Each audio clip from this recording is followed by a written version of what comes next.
Nvidia, I know we talk about it being at a relatively expensive multiple, roughly 35 times forward, but given that growth rate, that's very much justified. So I'm much more comfortable in this part of the discussion than I was in the crypto discussion. That's why I didn't ask you about it. Nvidia, by the way, is officially entering correction territory. It's down 10% from its November 7th closing high. Yeah. We'll talk about a related stock that is having a really great moment of its own, but we'll do that a little bit later because we have a move around it. But we knew that at some point these were not going to trade as a monolith. In fact, they've separated themselves from one another. You've had record highs today for Alphabet, record high today for Amazon. You've had recent record highs for Meta and Apple. And then the distance is a little bit for the Nvidias of the world or Microsoft, which hasn't hit a high since the summer. Yeah, so it's very interesting. What I wrote down in my notes, these are the stocks in the Mag 7 that are at all-time highs, right? Apple, Google, Meta, Amazon, Tesla.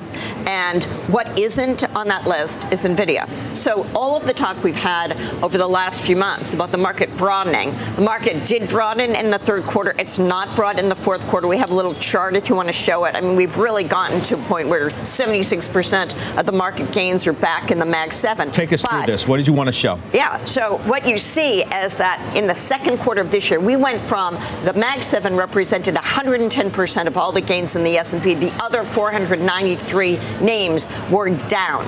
And then that changed in the third quarter. They were only 9% of the gain, but now they are 76% of the gain this quarter, except Nvidia. So the market, if you talk about broadening, it's just the Mag 7 is broadened away from Nvidia. It's the other names in the Mag 7. This trade, Jim, is back with a vengeance. That's how we've been describing it. Yeah. And you could, I think, make the argument that it's even better that it is back the way it is without Nvidia carrying everything. Because some doubted the fact that, well, if Nvidia struggles, well, that means that the Mag 7s are going to go down and then the overall market's going to be in trouble. Not so fast. You've had a continued big jump in tech positioning, according to Deutsche Bank today. You're looking at the stocks month to date for many of these names. And it is stark, obviously, where Nvidia is relative to the rest. But they suggest positioning's very elevated again, factoring in modest reacceleration in earnings growth, bucking the gradual slowing over the last 3 quarters. With regards to Nvidia, and good analysis, Carrie, I think we all know that it corrects quite often. And then usually that is a setup for a very big rally, which I think is going to happen again. There's no indication that demand for the chips that they're producing has gone down at all. The only thing I would worry about with Nvidia is when their supply catches up, there's just I don't see that on the near term. Yeah, Nvidia, known for its meteoric rise in the tech world, Nvidia has captured the attention of investors globally. But the buzz this time is not its usual triumph. In fact, Nvidia's stock has taken an unexpected downturn, declining by over 6% since the U.S. presidential election, while the S&P 500 enjoys a 5% increase. The unsettling performance of one of the most prestigious growth stocks has left many questioning if Nvidia, usually seen blazing a trail, is now hitting a plateau. With words like price to perfection being thrown around among experts and Nvidia's peers like Microsoft and Apple still maintaining their ground, is this a sign of turbulence ahead or merely a temporary ebb in its steady climb? Welcome back, everyone, to Investocracy. So if I can just, go ahead. You talked, Joe, about, dip buying if Bitcoin corrected. Well, hey, guess what? Happening in Nvidia. I'll bet you'll see the buying come in. Oppenheimer today says that last week's acceleration in large cap growth, i.e. the mega caps, confirms a resumption of a larger breakout. So here's what bothers me about it, and it absolutely could. I'm not dismissing, I'm not forecasting what the future ultimately could look like. I'm just understanding the environment of now. If there was this desire to own mega caps and to own mega cap growth, why is Nvidia not performing as well? It would just be universal buying. So I call into question, the possibility that if you look at around the world, Asia, weak. Europe, weak. The China trade, which everyone was so excited about in September and October, fell apart. The U.S. is the only place right now to invest. And I just wonder if we looked for post-election areas of the market where you saw underperformance. You didn't have the underperformance in Nvidia. Nvidia was performing through the election. You had underperformance in Alphabet. You had underperformance in some of the Mag 7, to your point on the chart.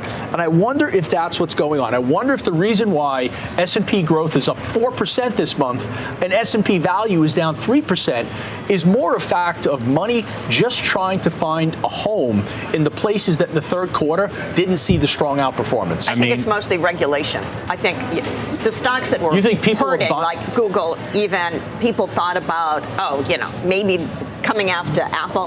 These are stocks that have rallied really, really hard because that regulation risk is not there as much. And Nvidia wasn't just up, right? You had a 500% return on that stock. It's still up 160 plus percent. The stock market is often compared to a roller coaster, a thrilling ride with highs and lows that keep both seasoned traders and novice investors on the edge of their seats. Nvidia, a household name in the AI chip arena, seems to be experiencing more of these lows lately. Last month, when Nvidia reported earnings that beat expectations, the market didn't respond with its usual exuberance. Despite Nvidia's sales nearly doubling to an impressive $35 billion, with a staggering 55% of that being net income, analysts suspect the stock's persistent underperformance highlights growing concerns among investors. How is it possible for sales and net income to soar, yet the stock remains stagnant? It seems that Nvidia's towering $3 trillion market cap and the sky-high price-to-earnings ratio suggest that it may already be priced to perfection, or perhaps more aptly, priced for perfection. But before going on with the video, are you into cryptocurrency? If so, check out our second channel, Investocracy Crypto. We bring you breaking news, expert analysis, and the latest trends in the fast-moving world of digital assets. Whether you're a seasoned crypto investor or just curious about the future of finance, we've got something for you. Click the link in the description to subscribe to Investocracy Crypto now. Don't miss out and stay ahead of the game. Now, let's get back to the video. Joining us now is John Vinn, KeyBank equity research analyst. I like the way you approach this, John. It almost reminds me of a Ben Franklin close. You've got everything I could possibly use. You got a bull case.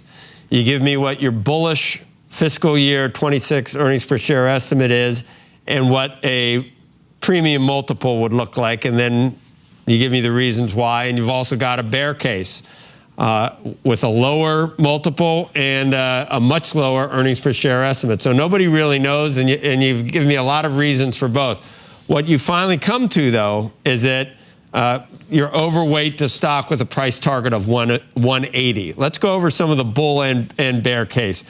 The latest earnings was pretty solid, and so was the outlook. Yeah, that's correct. These guys continue to put up numbers that are above expectations. You see continued upward revisions in estimates. They're on the verge of kind of ramping a new generation product called Blackwell, which is going to give, provide them with kind of a step function uplift in terms of kind of the pricing that they're going to get and also just the performance in AI trading for their customers. The underlying fears go beyond just numbers. As tech companies relentlessly pursue custom AI chips, there's palpable anxiety that Nvidia's prominent market share could be threatened. Moreover, an antitrust investigation by China casts another shadow over potential growth. And let's not forget the elephant in the room. Could AI spending slow down soon? With Nvidia etched in the top 3 most valuable companies alongside tech giants Microsoft and Apple, it's clear that the expectations have never been higher. As whispers of a potential market correction grow louder, many are left pondering, has Nvidia truly hit its ceiling? Yet, amidst the skepticism, there remains hope for the long-haul faithful. The bullish case for Nvidia is not a mere whisper in the tumultuous world of stocks. Its leadership continues in the AI space, with staggering demand not just for AI chips, but also for data centers. There's little doubt that Nvidia is a stalwart in the digital frontier. Still, investors must proceed with caution, prepared for potential headwinds that could stem from an overheated market. History reminds us that no market ascent is infinite. At its peak or not, Nvidia still holds potential for those willing to embrace both its promise and its perils. But before going any further, if you made it this far into the video, thank you. These videos take a lot of effort and time to make, so if you enjoyed them, please hit the like button and subscribe to the channel. This goes a long way in helping us grow. That said, back to the video. Jim, you said don't buy yet. No, look, I think that we're in one of those periods where people are saying we got to reassess who really are the winners, who are not the winners.